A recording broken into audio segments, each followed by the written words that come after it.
Well, we've been working with this theme, People Get Ready. Again, it was a song that was back from the 50s, 60s, I think. But Rod Stewart kind of gave it a little bit of fame. And so that's probably, if you know the song, what you remember it from. But people get ready. We're talking about us, people getting ready for what God has in store for us. These people, the United Methodist Church of Westlake Village. Are we getting ready? Because today we're talking about being ready to dig in a little bit. Anybody catch the humor in the scripture today? Did you see it just a little bit? I don't know. Steve and I were, okay, maybe we're on the same page. We found the same humor. I just found it kind of funny, right, it's coming through, and Jesus says, there's this unjust judge who doesn't fear God or respect people. And then the judge shows up, and he says, though I have no fear of God and no respect for anyone, it just seems so on the nose. Did it not for anybody else? Like the evil shows up. Here's this guy. He doesn't fear God and doesn't respect people. And then he shows up and says, I don't fear God and I don't respect people. And then he twirled his mustache. Because that's what evil people do. I don't know, that just gave me a little chuckle hearing somebody say that out loud, right? We don't generally, let's admit it, people, even folks who are doing not good things, have probably worked through some way to justify it. It makes sense to them, and there's some greater good that's coming. That's just kind of who we are as humans. But in this case, I think our unjust judge, say that 3 times fast, he is kind of more of a caricature of sorts. Jesus needs this role filled in order to tell his tale. And he's trying to compare this unjust judge, somebody who has no heart for God, no heart for people, and the widow is able to make him change his mind.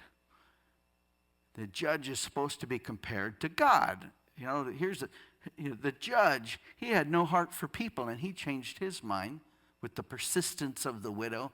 Imagine what God would do. A God who loves you.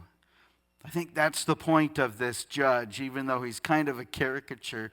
That's the role he's sort of living out for this story, because our focus really is kind of on the widow, I would say. Or maybe even more specifically, the focus might be on the disciples, the people whom he's telling the story to, which when he's teaching disciples, he's teaching us, even here 2,000 years later. And he's talking about the challenge of faith. Did you hear when Jesus said, pray always and not lose heart? You really good at that? How's everybody doing on that scale? Pray always and not lose heart. I should probably clarify what I think Luke is meaning in these words from Jesus about praying. I don't think he wants us understanding that we're just constantly in prayer. We're living through our lives. We're walking through the office of our building where we work or wherever else we are, and we're praying. And, hi, Dave, how's it going? Sally, you need to get me those papers. No, I don't. That's not necessarily what Jesus is talking about here. They're just talking about being mindful. Just having God on your heart, in your mind, as you go about your life, as you go about your days. But then there's that other key part here. To not lose heart. That can be the tough part, right? Don't lose heart. I don't want to be too negative here. Life for us in Conejo Valley, Westlake Village is generally pretty good. We live in a pretty blessed part of the world. We have a certain amount of comforts in the way we get to live here, right? And we have a church community that is blessing us repeatedly. continually. Look around a little bit and see some of the faces that are around here. People that many of whom you have walked with, you have journeyed with, the joys that you have shared, the life circumstances. You know, that's important for us to remember, how we bless each other as we walk this journey. Yes, life for us is generally a blessing. Even something more unique, like yesterday, all the protests we had in our nation. Many people are really disappointed with the way things are going, but at least we live in a place where it's possible to disagree. It's possible to raise up a concern and do it in a meaningful way. We are a blessed people. So again, not being too negative here, but I think this passage probably is talking a little bit more about tough times than good times. Because we all have those tough times, right? You heard the expression, everybody's going through something. Have you heard that before? Right? Everybody's going through something. So I've been here a little over a year now. I'm getting to know everybody and getting close with a lot of you as well. I will tell you, as that person, the statement is true. Everybody's going through something. Do it again. Look around the room. Some of you are newer, so you're looking at newer faces. These are faces, every one of them, going through something.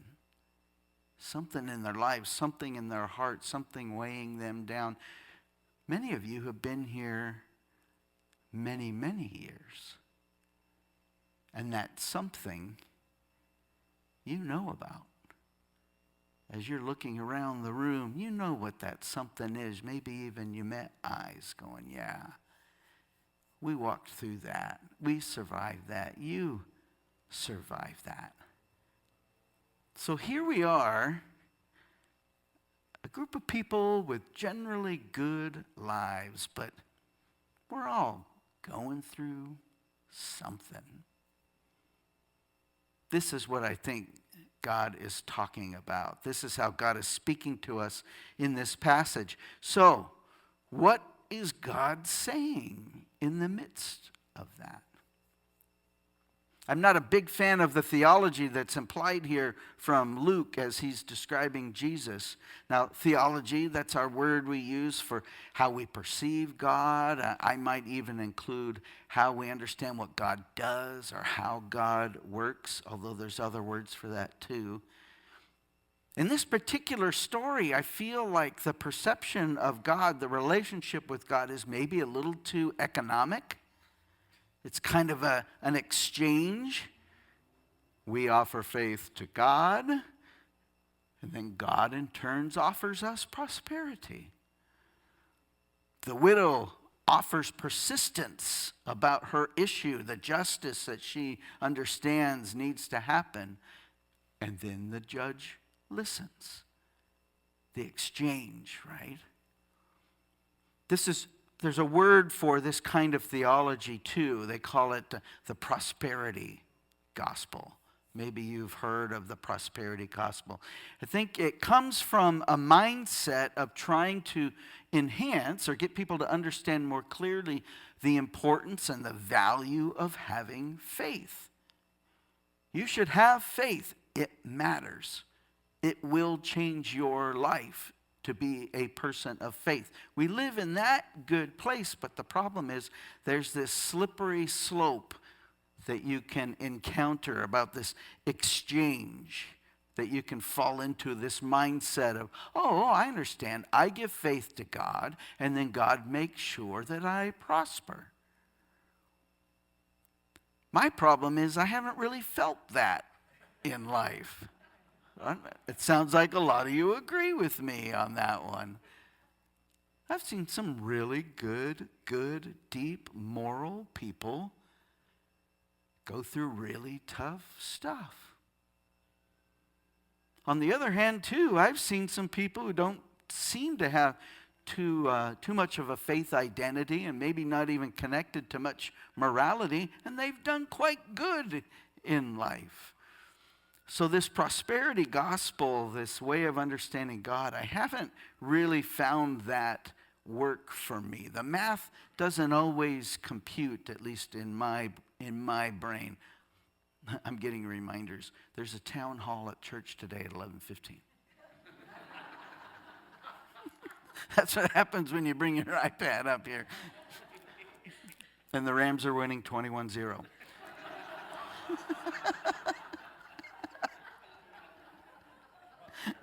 Oh, but you know, that whole prosperity thing, it doesn't work, right? It doesn't really compute, especially, right, this idea of how it ends, where the passage where Jesus says, will God find faith on earth? Those are heavy words, right? It makes it feel like a test. We're talking about faith, and then Jesus says, will God find faith in this world? Right? You got that perception we all remember from school, the test that came on Friday. You got yourself ready all week. You were studied up. You brought 2 number 2 pencils. You were ready to go. You took the darn test, and then you just hoped and hoped and hoped. And then Monday morning came, and the teacher was ready to pass the tests back out. Do you remember that moment, that feeling of that test?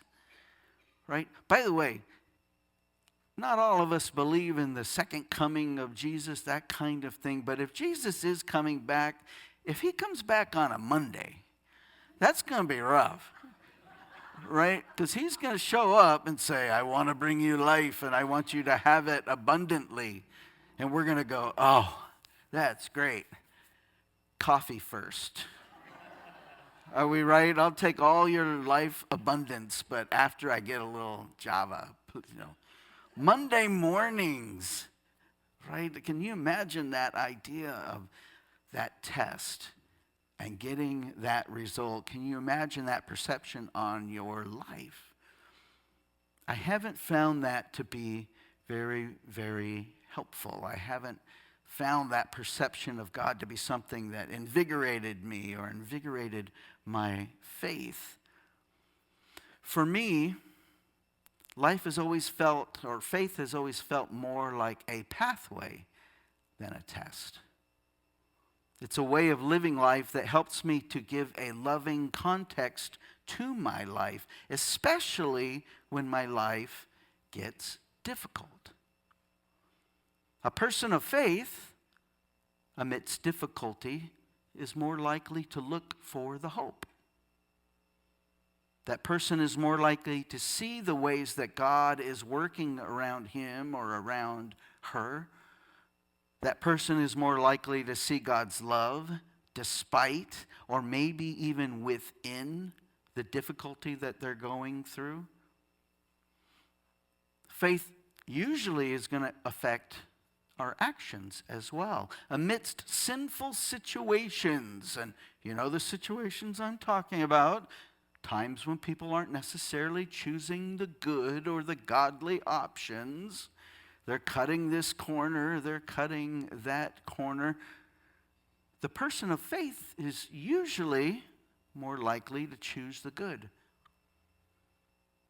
Not because it's a test, but because they see the value in living that way.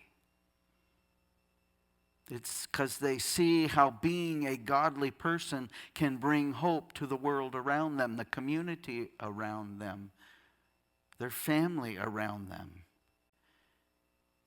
People of faith live in that faith often because they can see how it shapes them, how it strengthens them, how it guides them, how it gives them hope. See, to me, this is where that widow comes back into play. She's persistent. She won't leave that unjust judge alone until there is justice. There's a godly right that needs to take place, and so she pushes for that godly right, for that godly presence to be made real. I wonder, and here's the big question, how persistent the United Methodist Church of Westlake Village is and will be. Because just like a person can act in faith, extending or representing God in this world, a church can do that too.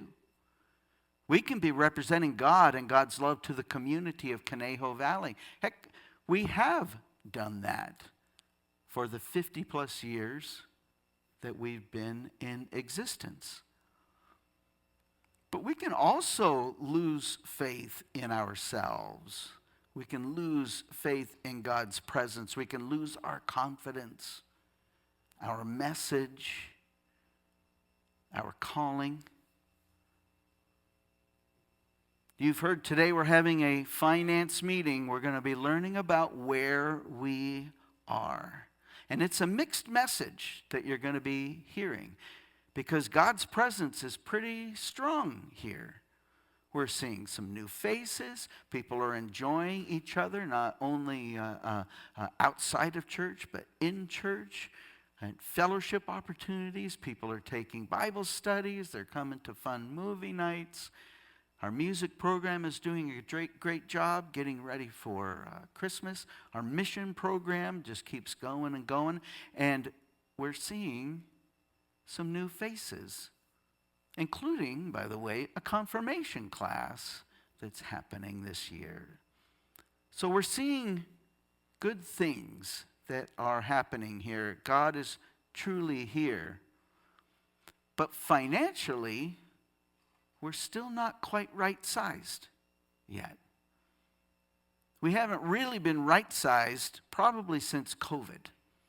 I don't know, hopefully that doesn't surprise too many people, but COVID was a big hit for a lot of the church world, and we managed to work our way moving forward through some government help, through the deep giving and generosity of Miss Marion Ward, through the work of people who have made sure we cut all the corners that need to be cut.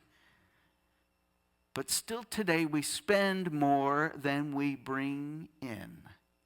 And the problem is we're set at a place in which we feel like anything less would cheapen the message, the calling that we've been given to share with the world.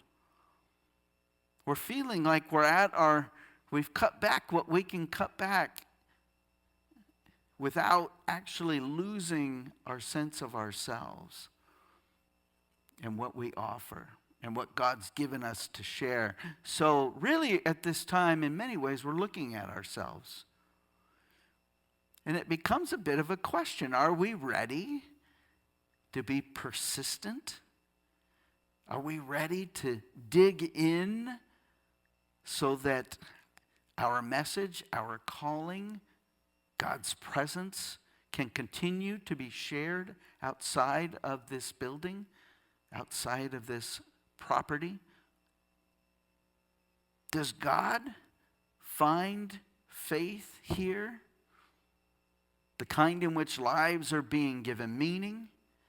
Our people are being challenged to stretch and to grow in their faith. Hearts are being touched, and not just the ones that are already here, by the way.